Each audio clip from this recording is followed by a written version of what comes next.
On my birthday, my niece splashed wine in my face. Now your ugly mug matches your personality. My family supported her, and I just smirked. In the morning, she called, "Why haven't you paid for my studies?" My answer clearly didn't please her. And before we continue, please tell me what country you're from and how old you are. Enjoy listening. Marina loved the early morning hours, when the city hadn't yet woken up, but the kitchen was already alive with sounds. The quiet click of the kettle, the soft hum of the refrigerator, the rustle of gloves as she pulled a cup washed the night before from the sink. At this time, thoughts were stacked neatly, like reports, and each thought found its own shelf. She lived this way, on shelves, not out of dryness, not out of tediousness, but out of respect for her own efforts. Order in her life was a way not to spill herself. Marina's childhood was simple. A cramped two-room apartment on the third floor of a panel building, rusty pipes, rough plaster under the window, summer holidays at her grandmother's that smelled of dill and linoleum. Her mother worked as a nurse, quiet, tired, with a sore back and gentle fingers that could hold a thermometer like a bird. Her father disappeared early. He didn't die, he just left. "He's been carried too far," her mother said, not allowing herself any anger or tears. In those uncrying eyes, Marina first learned that resilience can be daily, unnoticeable, unremarkable. Her sister, Lena, was 3 years younger, had a loud laugh, lived emotionally, asked for a lot, and rarely thanked. Marina loved her instinctively, the way people love those who have been there from the very first words. When Marina turned 17, she was already working part-time in the evenings, typing up student papers, working in the school library, copying books, and helping neighbors with accounting chores for pennies. The numbers always obeyed her, lined up in rows, didn't argue, and obeyed. Then came technical school, then college in the evenings, then her first steps at someone else's company, where they initially kept her on the phone. She didn't mind. For her, work was a ladder, not without steps, but with direction. At this time, her sister was already dating her future husband, a gentleman but prone to weaknesses. He had several jobs, none of which lasted long. He loved to talk about how one day everything would work out, as soon as the opportunity presented itself. Marina listened and knew. Chance is not a gift, but work. But she didn't argue, she helped. When Lena's daughter Anya was born, Marina worried about her as if she were her own. Tiny socks, conversations about the heat, late-night phone calls when the baby wasn't sleeping. Anya was growing up, growing smart, with lively green eyes, loving sweets and new sneakers, and quickly learning the rule: if you need anything, Aunt Marina will help. Marina truly did help constantly. Today, medicine for mom; tomorrow, renovations in Lena's rooms; the day after, the payment for Anya's English courses. Lena sighed. "You understand, it's hard for us." Marina nodded. Gradually, her work became more than just a living, but a business. She moved to a large company, honed the habit of being on time, not making excuses, not making empty promises. At 34, she took the risk of opening her own agency, small, but sustainable. Several outsourced companies, 3 full-time employees, and a young intern whom Marina took from the institute to look around. She kept order herself. Not because she didn't trust, but because you can only trust what you're sure of. Lena got divorced around that time. Her husband went from "everything will do" to "everything will go." He left home too. They stayed for classes. Lennon, out of a quarrel with reality, constant requests.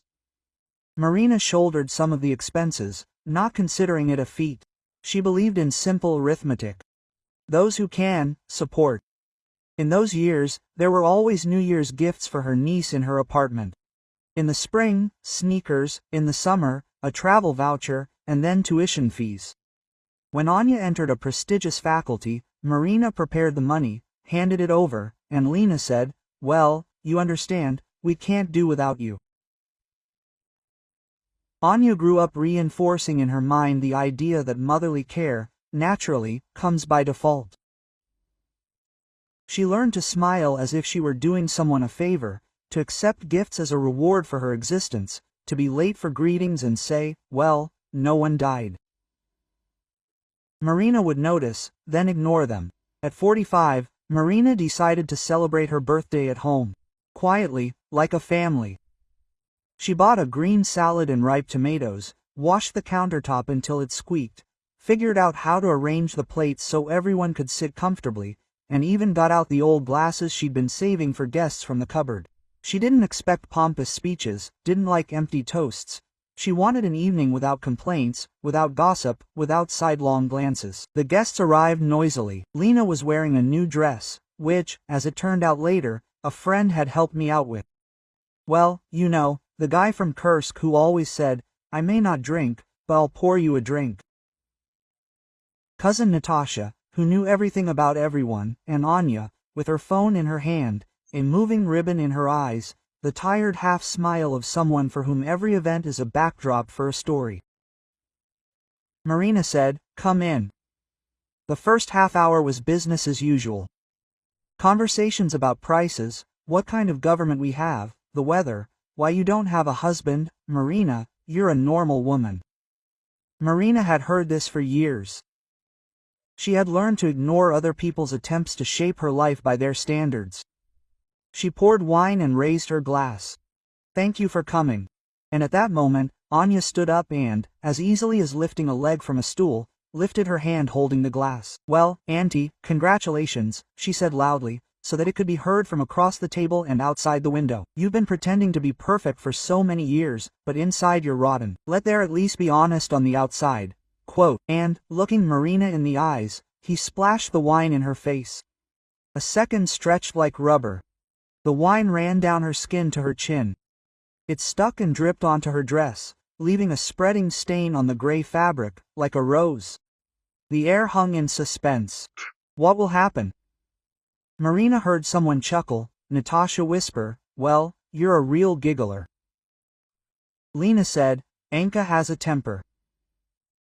No one offered a napkin, no one said, "Stop it." No one came between them.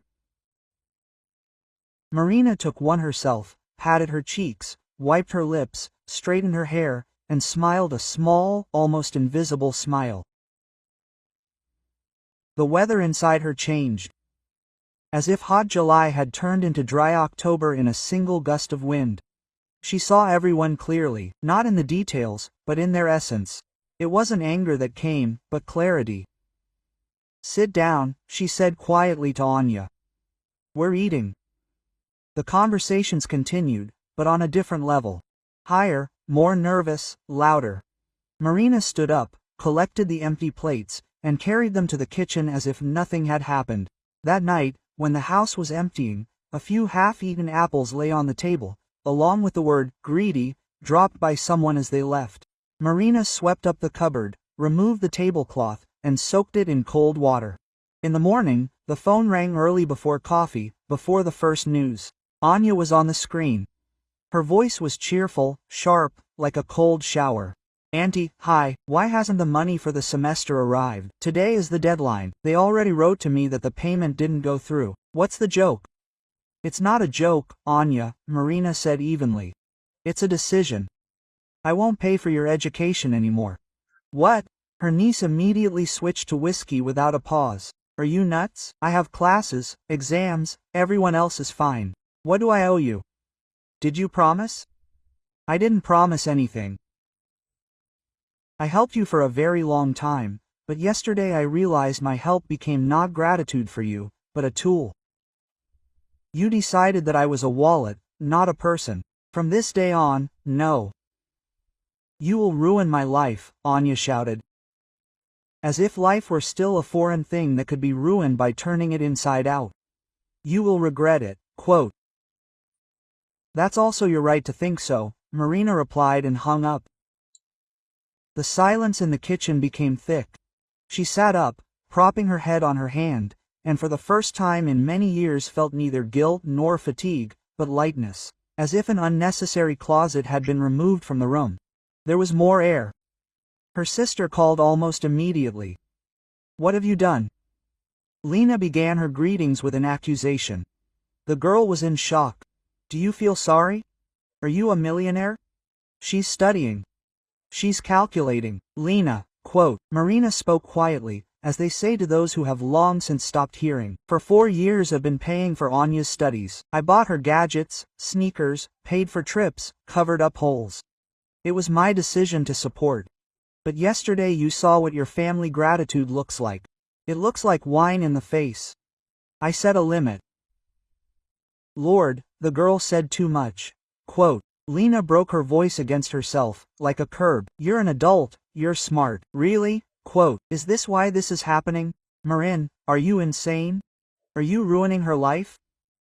Ruining someone's life is like making someone out of them. I did the opposite. I supported your laziness. Not anymore." Marina pinched the bridge of her nose with her fingers for a second, removing the tight elastic from the inside. "Tell her she's an adult. Let her think about where to work, how to pay. I'm not leaving her, I'm stopping being an ATM." "You're just greedy," Lena said almost in a whisper and hung up. 2 days later, Anya's post appeared on social media.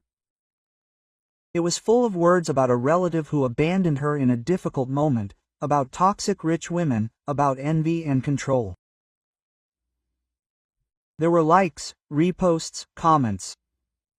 Marina read it and said nothing. She didn't want to speak at the podium in a hall where the topic of the lecture was, how to quickly get angry. She turned off the phone and went to work. A week later, Anya called sobbing again. "I'm being expelled through tears. I'm behind on my payments. I don't know what to do. Help me out." Marina listened and suddenly saw in front of her not a girl who was fed with other people's money, but a child for whom no one set boundaries. She felt pain for everyone, but pain is not a reason to reverse a decision. "Anya, you can take an academic leave, find a job, save up for the fees, and come back. You can talk to the dean's office, ask for an installment plan. This is your life. You are the most important thing in it. If you wanted, you would have transferred the money." Suddenly, the rage returned, like a tiger in a cage. "But I deliberately stopped doing for you what you should do yourself." Marina did not raise her voice. And let's leave it at that. She hung up and sat for a long time, looking at her palms. There were small scars on them. The memory of the things she had touched. A knife when she cut tough bread, scissors when she opened boxes, a key that got stuck in the lock in the office. Hands that had been doing other people's work for years felt like they could rest for the first time. Life didn't change overnight. Marina's family stopped inviting her to get-togethers. Relatives stopped calling for a minute to discuss their taxes. Anya stopped posting, and her feed no longer featured taunting stories, only memes and pale photos of cheap coffee. Marina didn't follow.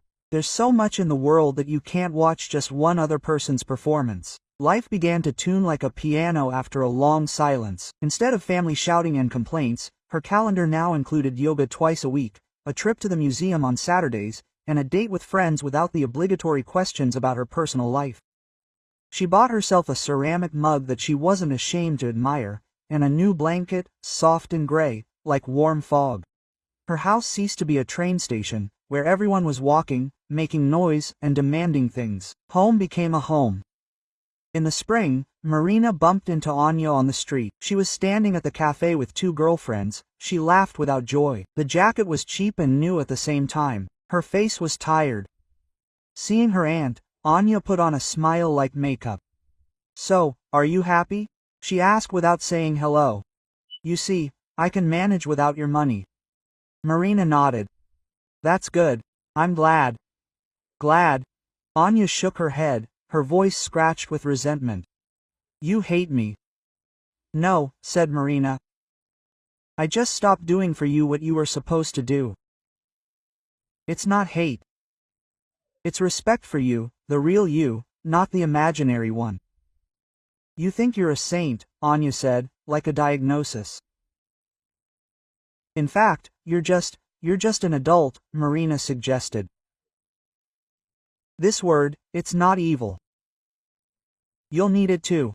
They stood for a few seconds, as if on a road marking, then Anya turned away, buried her face in her phone, and Marina walked on. There was no residue left in her soul, only a warm conviction.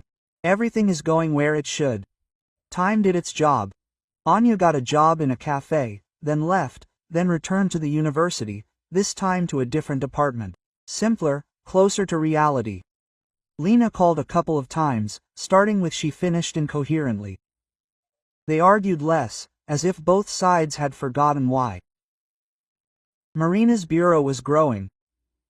She didn't like publications, but one day she wrote a column not about accounting, but about boundaries, about how kindness without limits turns a kind person into a trough, and a non-kind person into a parasite.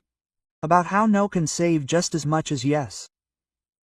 About how a timely refusal is more honest and fair than an endless okay, behind which anger brews. On her next birthday, she wasn't expecting any relatives. She bought good ham, ripe pears, a new cake, small, neat, with cream, which didn't need to be justified by a guest list. Coworkers came, 2 clients who had become friends over the years, and a neighbor, Baba Nina, from whom Marina had collected mail a couple of times, and once a cat from the windowsill when it fell. They spoke quietly, laughed, told stories without winners, and vanquished. At some point, Sasha's colleague stood up and made a simple toast. To a person who knows how to say no at the right time and yes to those who truly need it. Marina laughed. She felt as if something inside her had stopped pounding with anxiety, and music had taken its place. Quiet, even.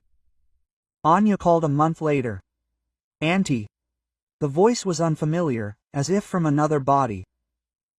I got an administrative job at the printing house. It's not my dream, but I'm learning. I like being on my own. I wanted to say thank you. Quote. Marina was silent for a second, and then said, I'm glad. If you ever find yourself in trouble, and you don't ask for money, come over. Come talk. Quote. I was afraid, Anya admitted, to mock. What will you say? I told you so. I have no reason to mock, said Marina. I have enough work and warmth in my life, but I say what I think. You are stronger than you seemed. They chatted for 10 minutes about trifles. About the dean's office, about shift work, about printing presses that smell of ink so much that it makes your head spin. Marina smiled into the receiver. This was not reconciliation, it was growing up. Not only Anya's, hers too. Lena called later and started as always. So, how's yours? She stopped short. Niece, are you worried? No, Marina answered. I'm just living. My sister sighed. Sometimes I envy you. You can do everything.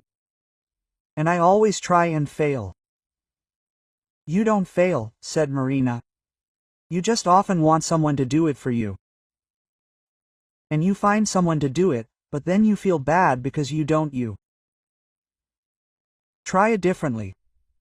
You talk like a teacher, Lena grumbled, but without malice. Okay, we'll come over on the weekend, if possible. Yes, you can, said Marina. On Saturday, they came together, Lena and Anya. The bell rang cautiously, as if someone fragile lived in the house. Marina put the kettle on and took out the pie. They sat at the table and had a simple conversation about the renovations in Lena's rooms, about the freezing windows in winter, about Anya waking up on her own without an alarm clock, for the first time in her life.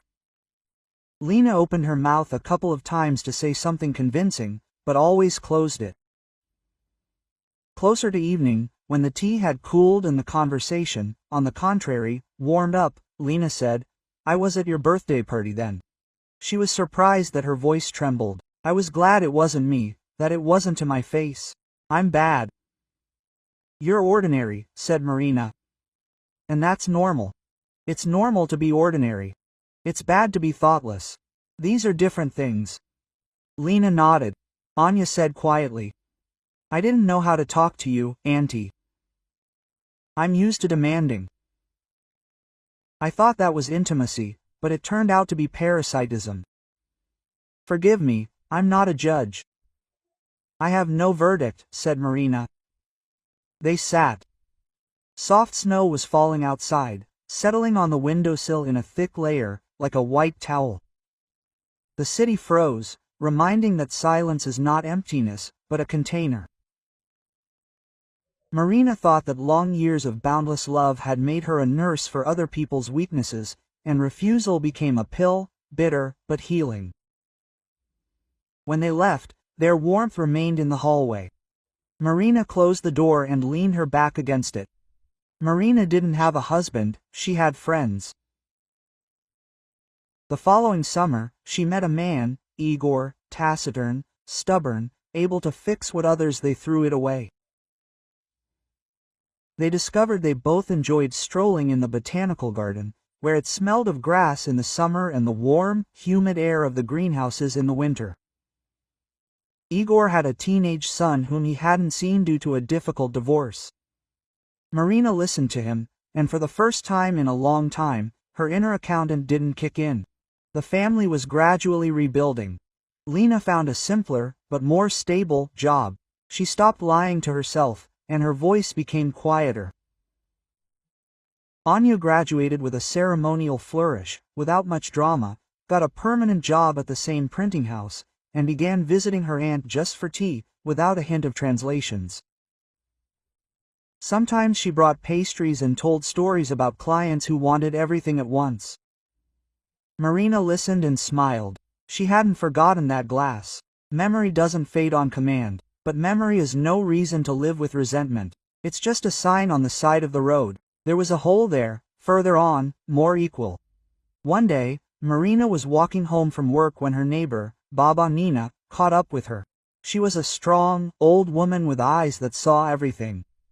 Here's what I'll tell you, Marish, said Baba Nina, moving her legs like an abacus. You used to be a cucumber, strong and salty, but now you're a tomato from a greenhouse. Juicy, that's good. Kindness without salt is sourness, and without warmth, a stone. You've found a balance. Well done, quote. Marina laughed. Compliments like these aren't made up. She went up the stairs, opened the door, and turned on the light. Her shoes lay neatly stacked in the hallway. Her jacket hung on a hook. Letters that needed sorting were on the shelf. Sometimes we think we need more love. In fact, we need less of the habit of loving those who don't love us. Boundaries aren't about no. They're about yes to yourself, to your time, to your silence. At the end of autumn, before the frost had set in, Marina suddenly realized she wasn't afraid of her next birthday. She no longer had to prepare for defense, craft evasive phrases, deflect conversations, or sweep words out from under her feet like rugs. She wrote in the chat, "Whoever wants to come, come." And those who wanted to came, without any triumphant toasts, without any demonstrations. At some point, Igor quietly took her hand under the table, warm, working, with its scars, and simply sat there, holding it. She looked at him, and he didn't need to say anything. Between two people who have room to breathe, there's silence. The best language,